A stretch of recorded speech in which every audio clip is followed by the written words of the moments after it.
Bom dia, boa tarde ou boa noite. Bom, de me apresentar, o meu nome é Luiz Henrique, professor de História, mas todos me chamam de Pereira, então por isso que eu botei aqui Luiz Pereira.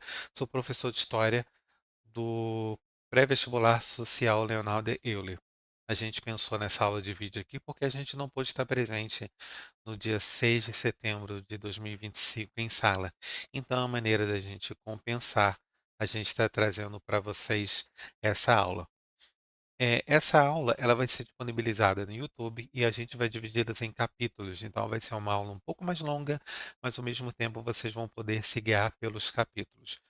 Cada ponto da aula, eu vou criar alguns capítulos e vocês vão poder parar em determinado momento, voltar, anotar alguma coisa importante enquanto eu estou falando e mostrando os slides, vocês observarem também eh, a aula, tá?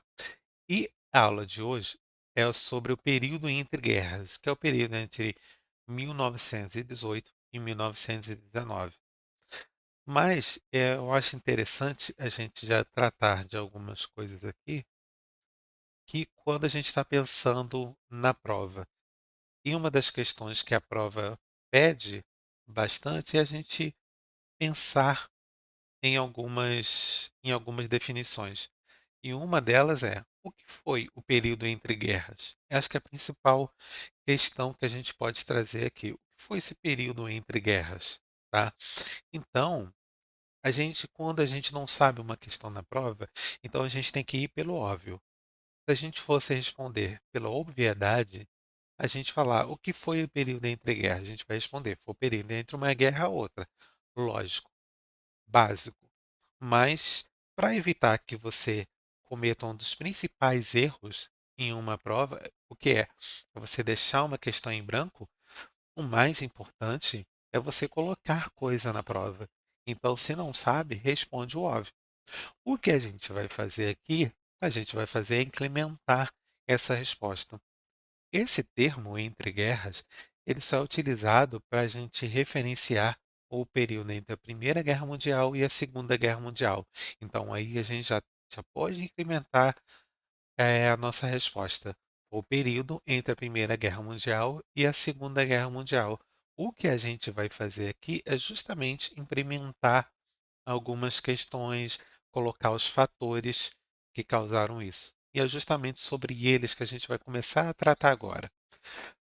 A gente tem um primeiro fator, que foi justamente as tratativas do encerramento da Primeira Guerra Mundial, como o Tratado de Versalhes. A gente vai ver como que ele contribuiu, muitos historiadores identificam o tratado uma razão para o surgimento da Segunda Guerra Mundial. A gente vai ver o quanto que a ampliação do comunismo no mundo vai afetar para alguns atritos. Também a gente vai ver como o surgimento dos Estados Unidos como potência favoreceram para a Segunda Guerra Mundial. Não são fatores estritamente diretos, mas eles se acumulando, eles vão ser importantes fatores para a gente identificar a Segunda Guerra Mundial. Tá? O quarto fator é justamente a questão da geopolítica, o quanto o mundo mudou após a Primeira Guerra Mundial. Muitos dos territórios se fragmentaram. Então, como que isso vai afetar na relação na diplomacia internacional? Já um ponto que é um dos mais importantes, que é a crise de 1929. Como essa crise surgiu e como ela afetou o mundo inteiro. E como ela favoreceu para alguns sentimentos de revanchismo.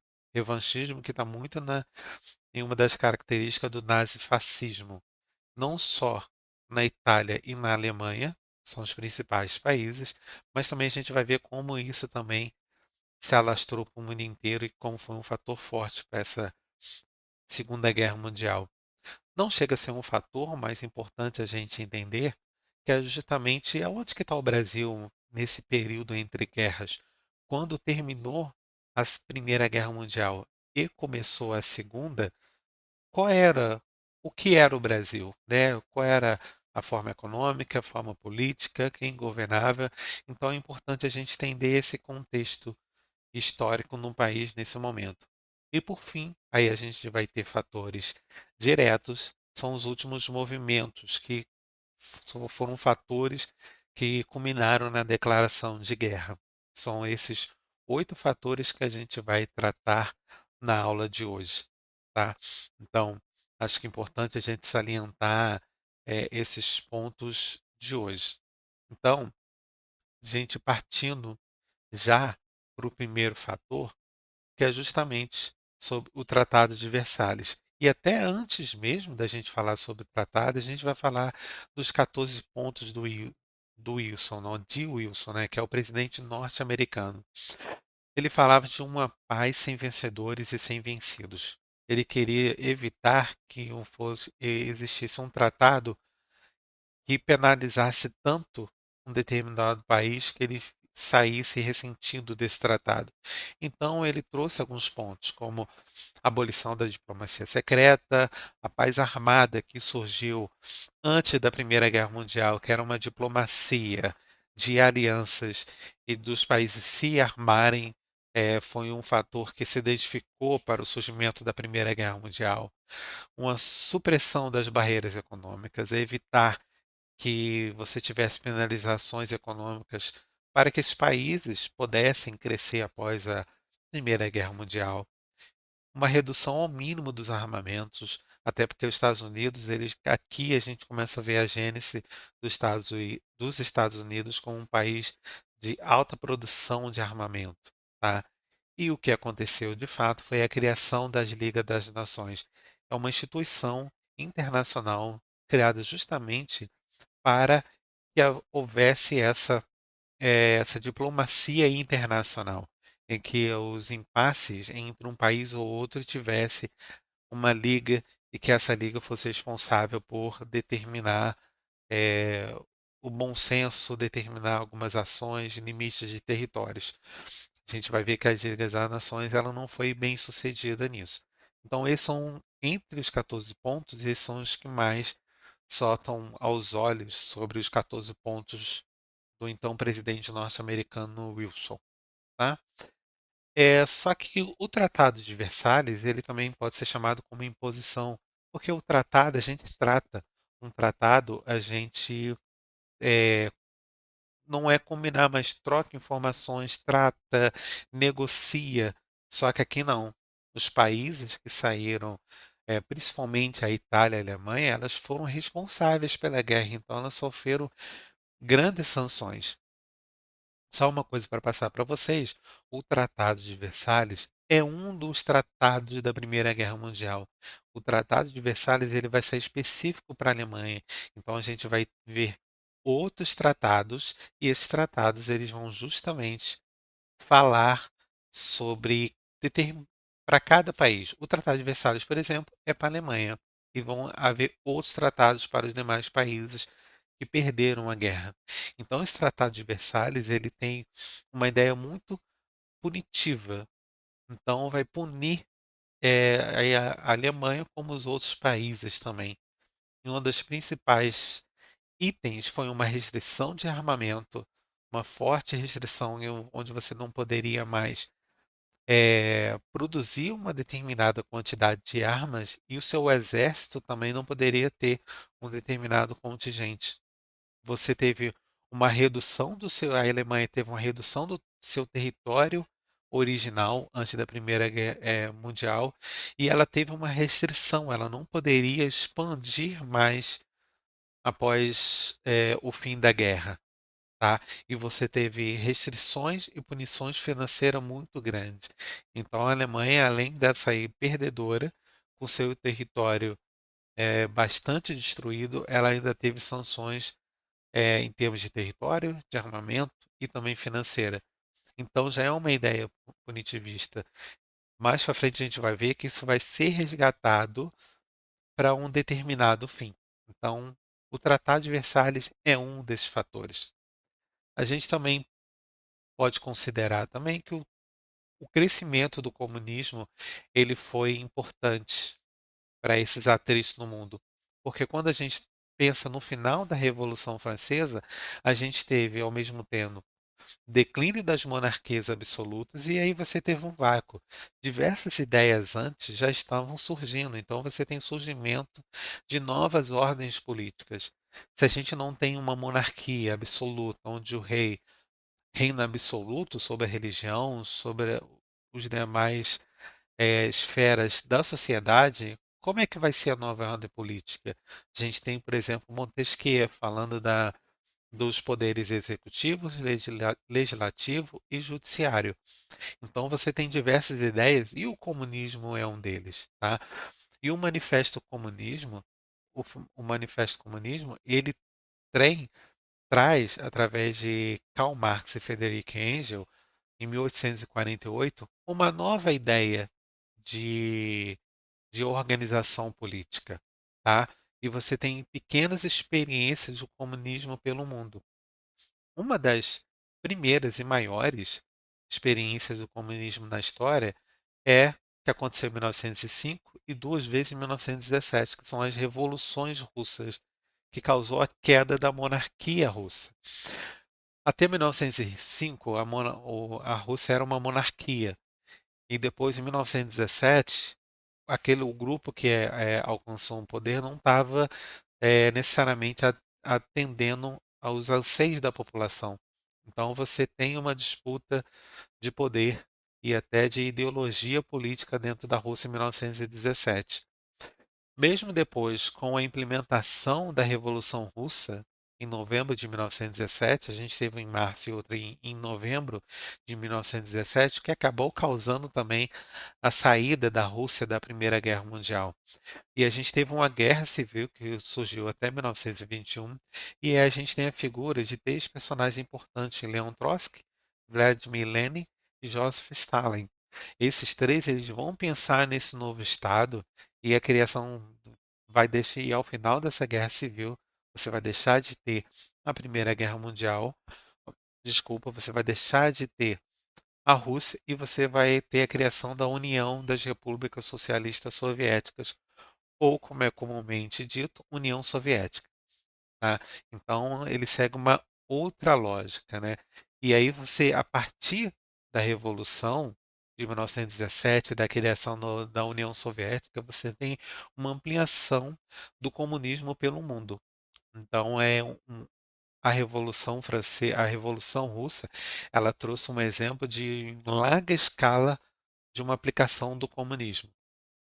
Então, a gente vai ver depois que essa implementação ela acaba se indo em direção a um governo autoritário com Stalin, mas isso é um papo mais para frente. Mas aqui a gente tem como exemplo desse comunismo como possível além da lógica capitalista. Então aí a gente já tem uma treta aí de capitalismo e socialismo desse novo contexto.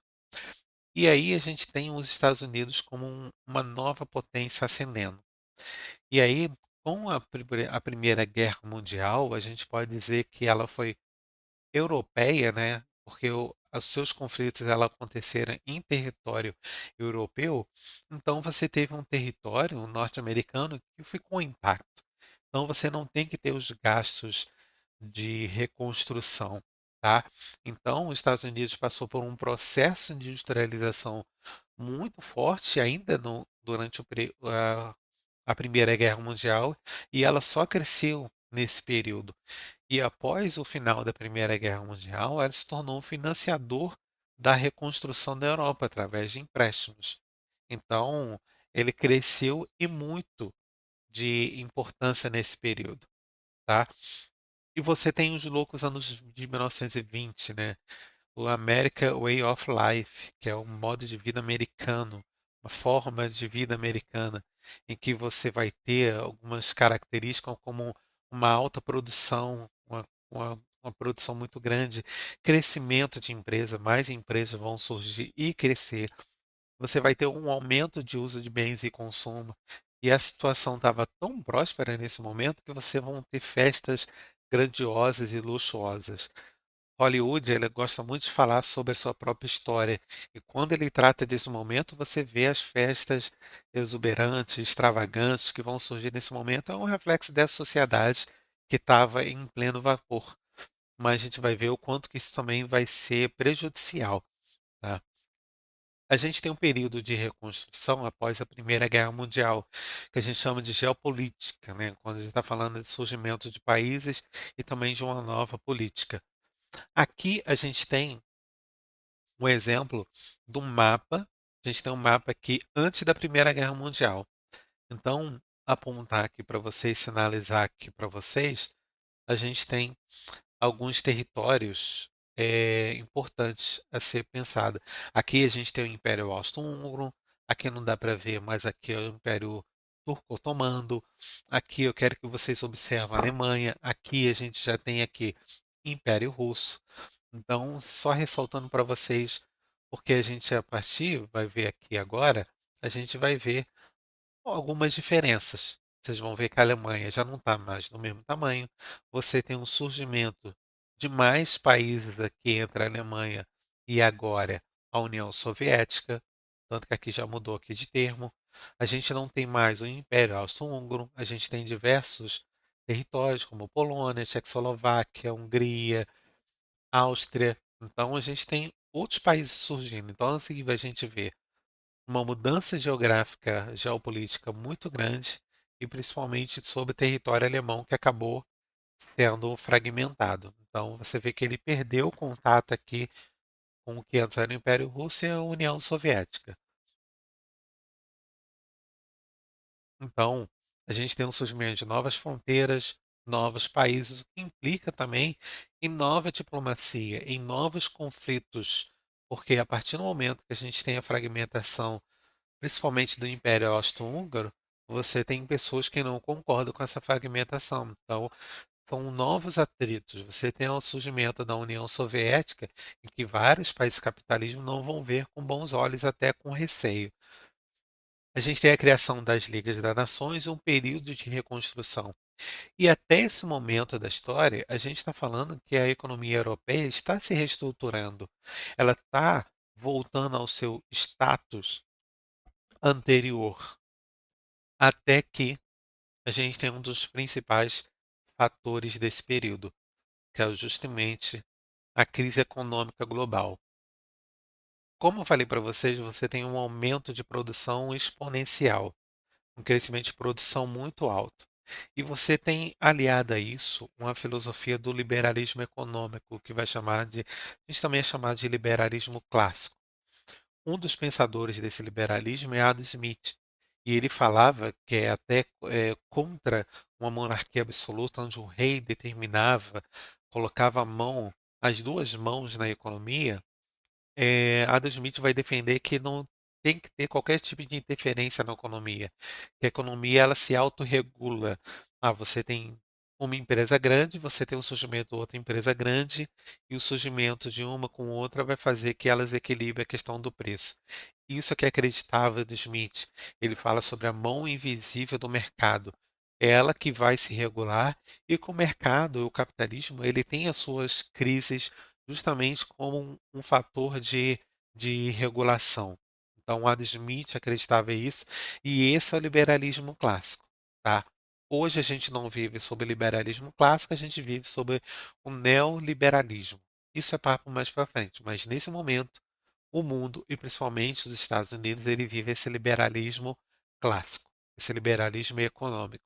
E a gente também pode falar sobre liberalismo político, que é de Montesquieu, com a ideia dos três poderes, tá? E você tem um incentivo nos Estados Unidos muito grande na bolsa de valores. Isso causa um aumento de empréstimo justamente para a compra de ações. Já que investir na bolsa de valores era tão rentável, várias pessoas recorriam a empréstimo para a compra de ações. E a gente começa a ter alguns efeitos cascatas. Primeiro, a superprodução. Com o aumento dessa superprodução, uma superprodução ela também está aliada com uma escassez de consumo. Você produz bens de consumo, que é geladeira, fogão, eletrodoméstico em geral, automóvel. Só que esse tipo de, de itens, de bens de consumo, eles não duram 6 meses, 8 ou até mesmo um ano. Dura muito mais. Uma geladeira dura, ou até mesmo hoje, dura 15 a 20 anos. Então, você, nesse processo de superprodução, Muito se produziu, vamos lembrar que não tem nenhum tipo de regulação, você tem muita produção e pouca gente comprando. Então, esses produtos vão começar a ficar em estoque. E produto em estoque, você quer escoar ele o máximo possível. Sendo que para você fazer outras pessoas comprarem, o que que você faz com esse preço? Você cai. Só que a situação se tornou tão agravante que esses preços foram caindo e caindo e caindo, e isso já estava se perdendo o controle.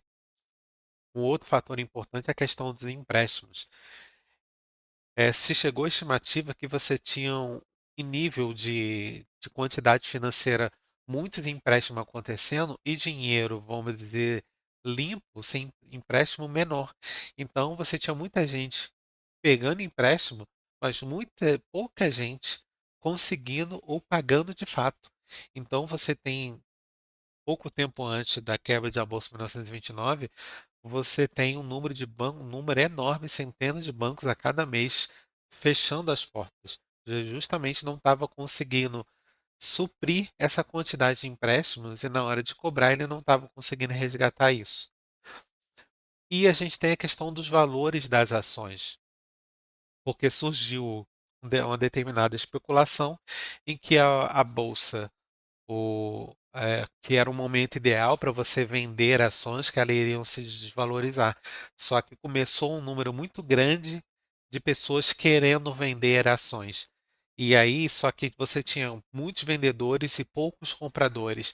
Então, essas ações começaram a cair, quase chegando a um valor negativo. Claro que você não vai pagar para vender algo, mas se tornou tão a proporção tão desigual de gente querendo vender ação do que gente querendo comprar, e aí a gente tem uma crise de especulação muito grande que obrigou, que foi que chamou numa quarta-feira negra de 1929, outubro de 1929, que obrigou a Bolsa de Valores fechar. E aí a gente tem um crash, né, da Bolsa de 1900, de Nova York de 1929. E aí isso vai surtir um efeito global nesse período, tá? E se acreditava que era apenas uma crise do capitalismo e que essa crise iria se passar de forma rápida. Só que se observou que, na verdade, foi uma grande depressão, foi um evento de repercussão social, humanitária. Pessoas estavam perdendo emprego, casa, morando na rua. Então, esse período é chamado de Grande Depressão, né? Um período que os Estados Unidos parou de crescer e praticamente pessoas indo à falência da noite para o dia. Você tem a retirada do capital americano do mercado. Os Estados Unidos parou de investir no mercado de ações, parou de investir em outros lugares no mundo. Aliado a isso, sabe aquele dinheiro que eles estavam emprestando como financiador da reconstrução? Eles começaram a pedir esse dinheiro de volta. E é a partir desse momento que a gente vê esse processo de globalização, a gente vê essa crise se tornar global. Então, por isso que países como a Alemanha, que estava se reconstruindo, elas acabaram se vendo de novo numa situação econômica muito deplorável. Então, você tem essa expansão. Mas essa guerra, ela na verdade, ela se torna quase global. Isso porque qual é o território que não tem o regime capitalista nesse momento? Então, a gente pode dizer que um território, um país que não sofreu esses efeitos foi a União Soviética. Porque a ideia da União Soviética é justamente que os países que pertencessem a essa união de repúblicas socialistas, tivessem uma cooperação exclusiva entre si. Então, esses países eles não foram afetados por essa guerra global. E aí a gente teve o surgimento de uma potência que foi os Estados Unidos, e por outro lado, com essa crise de 1929, a gente tem o surgimento da outra potência, que é a União Soviética. E aí a gente começa a ver aí essa bipolaridade mundial. E aí os Estados Unidos eles vão procurar uma política que é chamada de New Deal, né? Um novo acordo. Então você teve, e aqui esse New Deal a gente pode falar que é o início do fim do liberalismo clássico, tá? Do liberalismo onde você não tem uma intervenção estatal. O New Deal é uma intervenção estatal. porque você teve um controle de produção, né, através do governo norte-americano e a criação de obras públicas. Eh, Trazendo para o nosso contexto, que é o PAC, né, Programa de Aceleração de Crescimento, principalmente do governo Lula e Dilma, é justamente você eh, começar a fazer obras para você empregar pessoas. Então, você fazer algumas atividades para empregar a população. E isso os Estados Unidos começou a interferir. Então, aqui é o fim desse liberalismo clássico, né? Onde o Estado não tem intervenção. Aqui a gente tem uma intervenção. E aí a gente tem uma criação. E só um detalhe, que aqui ainda não é o momento do neoliberalismo. O neoliberalismo ele só vai surgir mesmo durante o período da Guerra Fria, nos anos 70, 80, tá, do século 20. Voltando aqui para o contexto, você tem a criação do auxílio-desemprego, da previdência social e do salário mínimo. Então aqui você vê que é o Estado interferindo na economia de alguma forma. Então, uma solução feita para esse momento foi justamente esse New Deal, tá? Esse novo acordo em que você tem a intervenção da economia. E aí os Estados Unidos vão começar a se reerguer novamente. Mas o mesmo a gente não pode dizer eh, ao redor do mundo. A gente tem um crescimento dos estados totalitários, tá? E aí a gente tem que trazer algumas questões de contexto. Uma delas é um sentimento de revanchismo pela Primeira Guerra Mundial. Aí a gente volta lá no período do Tratado de Versalhes. E aqui vamos falar principalmente no contexto da Itália e Alemanha, tá? Mas serve para outros contextos de estados totalitários. Então você tem esse sentimento de revanchismo. Você tem esse sentimento de, poxa, se isso não fosse feito com a gente estaria num outro patamar. Então você tem esse sentimento. Você tem a ampliação do comunismo no mundo, que são ideias totalmente contrárias, né? Então esse comunismo ele vai ser visto como uma ameaça dentro do seu território. E você tem uma hiperinflação da economia, principalmente com a crise de 1929.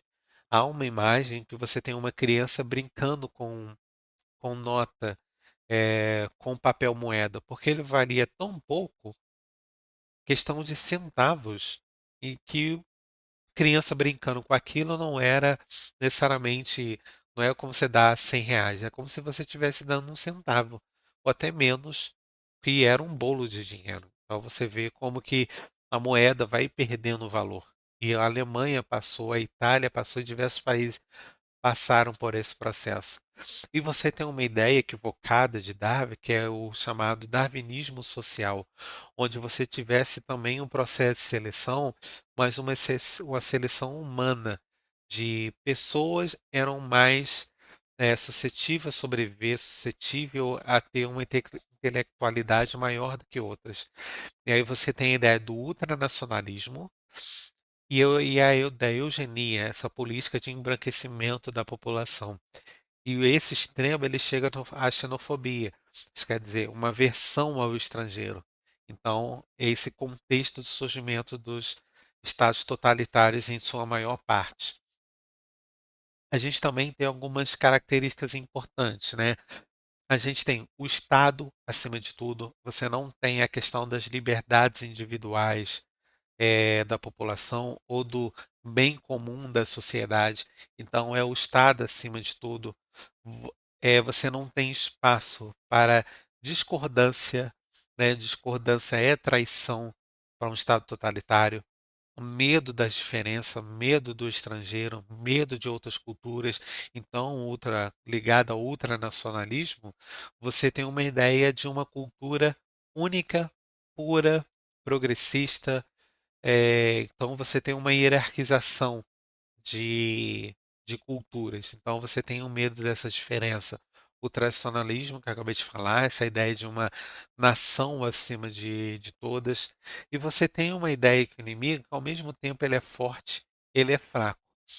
Ele é fraco em termos de se tornar desprezível e até mesmo de ele ser eliminado, e ao mesmo tempo ele vai ser forte, forte a ponto de ele combater aquilo que você mais ama em uma sociedade. Então você tem esse inimigo que ao mesmo tempo é fraco, e forte. E aqui a gente vai estar falando aqui principalmente dos judeus, porque os judeus ele não participaram, não se envolveram, até aqueles que viviam na Alemanha, com a Primeira Guerra Mundial. Então, Hitler, por exemplo, vai utilizar essa população como bode expiatório. Precisa, para você até ter uma, uma argumentação, você precisa criar um inimigo claro. Por exemplo, o problema não é a educação, o problema é o educador, o problema não é a saúde, o problema é o médico. Então você cria ali nos judeus como a ideia de inimigo. Isso vai chegar ao extremo de uma solução final, que é justamente uma eliminação sistemática dos judeus nos campos de concentração. E um detalhe, que hoje eu vou falar um pouco mais para frente, os campos de concentração eles não surgiram na Primeira Guerra Mundial. Ele surgiu antes e era desconhecimento do mundo sobre esses campos de concentração, mas existia uma certa cumplicidade e um certo utilitarismo, mesmo sabendo do campo de concentração. Uma das características importantes dos estados totalitários é o seu braço armado. É, esse estado ele vai utilizar das suas forças armadas, sejam militares, sejam elas mais civis, como um braço importante dessa estrutura do Estado. É como se a gente tivesse aliado Estado e, ao mesmo tempo, um amálgama, uma mistura junto com, com o Estado, tá? Junto com as Forças Armadas. E você tem um culto ao líder muito forte. Você tem na Alemanha Hitler, você tem na Itália Mussolini. Então você tem um culto e é um líder que ele é colocado como forte, representante desse nacionalismo, representante desse país forte, forte como tem que ser o Estado. Então você tem esse culto ao líder muito forte. E você tem um processo de propaganda e alienação muito forte. Uma das diferenças que a gente tem entre os estados totalitários com o regime militar, por exemplo, é o quanto esses estados totalitários vão procurar interferir no íntimo da sua vida. Um dos exemplos de estados totalitários ficcional que é de 1984, de George Orwell. Ele vai colocar que existe um telão dentro da casa de cada colaborador, de cada pessoa daquela nação, de cada cidadão, uma tela com uma câmera. Então, é um estado de vigilância. Ele quer que você mude o seu pensar em prol desse estado. Então você tem um processo de propaganda e aí envolve ensino nas escolas, propaganda na rádio, na televisão, nos jornais, no marketing. Então há um processo de alienação, de você ser pró esse governo e não ter nenhum espaço para traição. Então essas são algumas características importantes. Vocês podem ler um pouco mais sobre isso, vou colocar alguns materiais extras para vocês, mas é importante vocês entenderem essas características, porque no, em, nas provas, o que é bastante pedido nesse período é crise de 1929, estados totalitários, os últimos movimentos, a mudança geopolítica, então é importante vocês se atentarem quanto a isso. E ainda no termo ainda do nazifascismo, a gente tem os regimes totalitários no mundo. A gente tem como principal imagem justamente na Itália e na Alemanha. Na Alemanha a gente tem Hitler e a gente tem na Itália Benedetto Mussolini. São duas figuras que quando a gente lembra dos estados totalitários, tanto que é comum a gente falar de nazi-fascismo, justamente por conta de quanto essa ideia nacionalista, ultranacionalista, todas aquelas características que eu trouxe para vocês estiveram nesses dois países, tá? Mas a gente teve isso ao redor do mundo. Você teve também, por exemplo, e aí a gente vai de uns da extrema direita para a extrema esquerda, que é através de Joseph Stalin, através do seu regime totalitário na União Soviética, eliminando opositores, causando censura. Então você tem na figura de Stalin essa figura também totalitária. Você tem na, você tem na Espanha, que ela surge antes mesmo da Alemanha, inclusive Hitler se espelha bastante na ideia do Francisco Franco, justamente na Guerra Espanhola, que surgiu nesse entre guerras. Você tem em Portugal, em Salazar, e aí eu quero mostrar, ressaltar para vocês o quanto que duraram esses governos, né? Principalmente esses dois, de 1973 até e Portugal, 1968. Além disso, você teve outros lugares que vocês tiveram estados totalitários, como na Hungria, Romênia, Noruega, em outros países onde você não teve estados, né, governos totalitários, mas você tiveram pessoas que traziam essas ideias à tona, como você teve na Bélgica, através de Leon Degradele, você teve na Inglaterra, Oswald Smalley, e na França, com Forçage de la Roque. Então você tem essas pessoas que defendem essa ideia totalitária, defende a ideia do autoritarismo, muito espelhado no nazifascismo. E a gente também teve no Brasil uma figura que, através de Plínio Salgado, através do seu movimento integralista, justamente trazendo essas ideias totalitárias para o Brasil. Vamos lembrar que a Constituição de 1937, da ditadura Vargas, no Estado Novo, ela é chamada de polaca porque ela se espelha muito na política já nazi-fascista da Polônia nesse momento, né, já com a influência de Hitler. Então você vê aí que tem essa difugação, essa ideia se espalhando ao redor do mundo, não só na Alemanha e na Itália, tá? E o Brasil, né? Que é o Brasil nesse período entre guerras. E aí a gente está falando de um Brasil em que, ao final da guerra, ele estava justamente no período da República Velha. É o período que mais teve, vamos dizer, são 12 anos dentre esses 21 anos de período entre guerras. Tá? Você teve a República Velha, aqui a gente está falando da política do café com leite, da política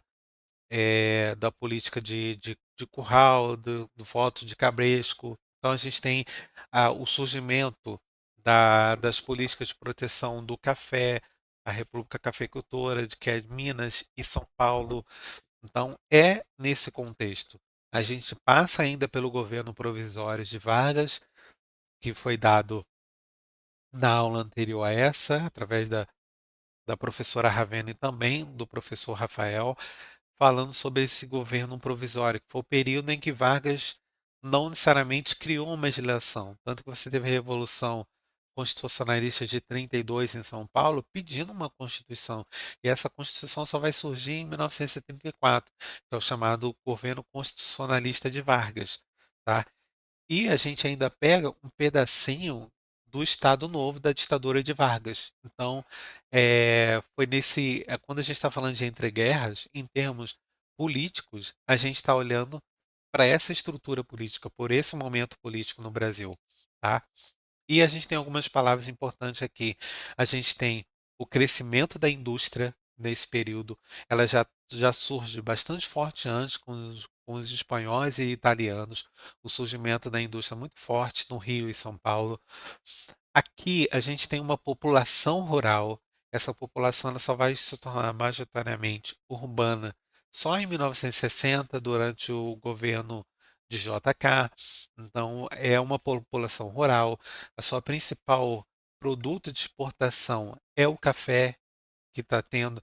A gente ainda passa pela crise de 1929, é uma crise muito forte que atinge essa indústria do café, tanto que Vargas, mesmo rompendo com a política de Taubaté, que é uma política de favorecimento e até de cobertura econômica, vamos assim dizer. Mesmo assim, Vargas ainda comprou sacas de café e queimou para evitar que o preço do café caísse tanto. A gente tem o comunismo também aqui no Brasil surgindo nesse período, tanto que Vargas coloca o Partido Comunista na ilegalidade. E até na figura de Vargas a gente tem um espelhamento, uma admiração, melhor dizendo, de Vargas com esse regime totalitário. Tanto que a Constituição de 1939 segue muito uma ideia nazi-fascista. Vargas ele tem uma ideia de uma figura forte no poder. Não é correto a gente dizer que houve um governo totalitário, mas a gente não pode negar que existe uma certa admiração de Vargas para isso. Então, a figura de Vargas é uma figura bem contraditória em si. Ao mesmo tempo que ele cria as leis trabalhistas, ele é considerado o pai dos pobres, o pai dos trabalhadores. As suas leis em termos de legislação trabalhista foram importantes, mas foi alguém que governou eh, com a mão muito forte.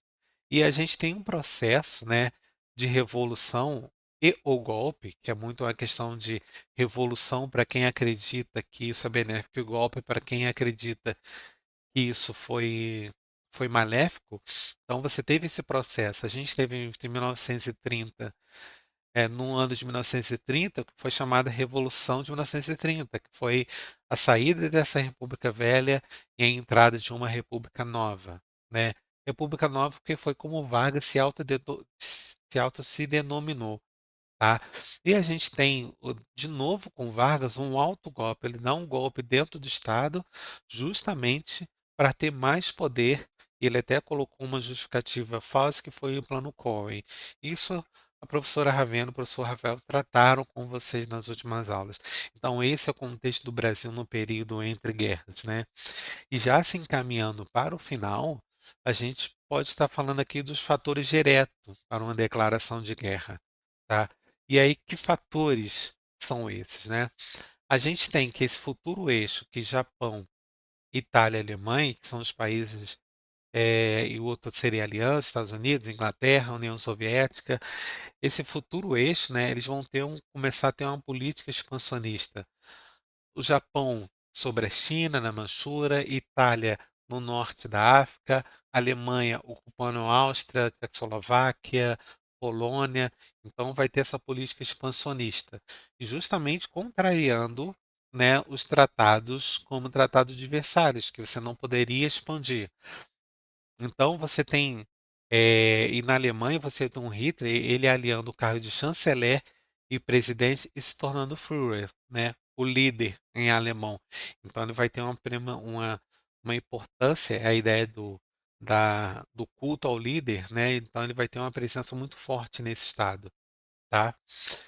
E aí, seguindo já para os acontecimentos, né? A gente tem em março de 1938, você tem a invasão à Áustria. Até esse momento, como que a comunidade vai reagir a esses eventos, né?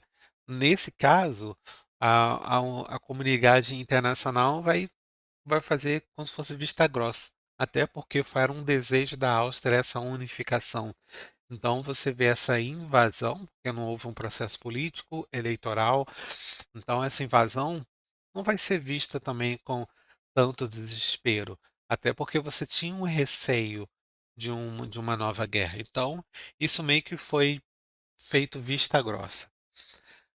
E aí a questão começa, não começa a se preocupar, mas com a invasão da Tchecoslováquia, foi uma invasão de fato, você teve conflitos no território, até a invasão, a conquista da Tchecoslováquia, mas para os países capitalistas, ela foi bem propícia, porque ela foi utilizada principalmente como uma barreira à soviética. Era interessante você ter uma Alemanha, ainda com suas críticas ao capitalismo, mas ela sendo capitalista, como um país forte para romper esse avanço. Que uma das ideias do Stalin é que essa União Soviética ela fosse se expandindo pelo mundo, conquistando parceiros, aliados, crescendo, né, dessa corrida para o oeste, vamos dizer assim, soviética, essa corrida para o oeste aqui da União Soviética, tentando agariar países para o lado comunista. Tá?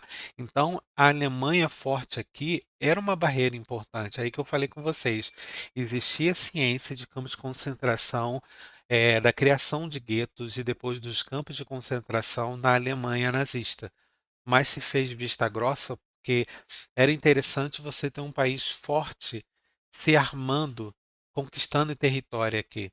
Então a gente vê aqui, por exemplo, a Áustria aqui que já foi conquistada nesse período, e a gente tem aqui também a Polônia que vai ser mais aqui, a Tchecoslováquia, a Polônia que vai ser mais para frente.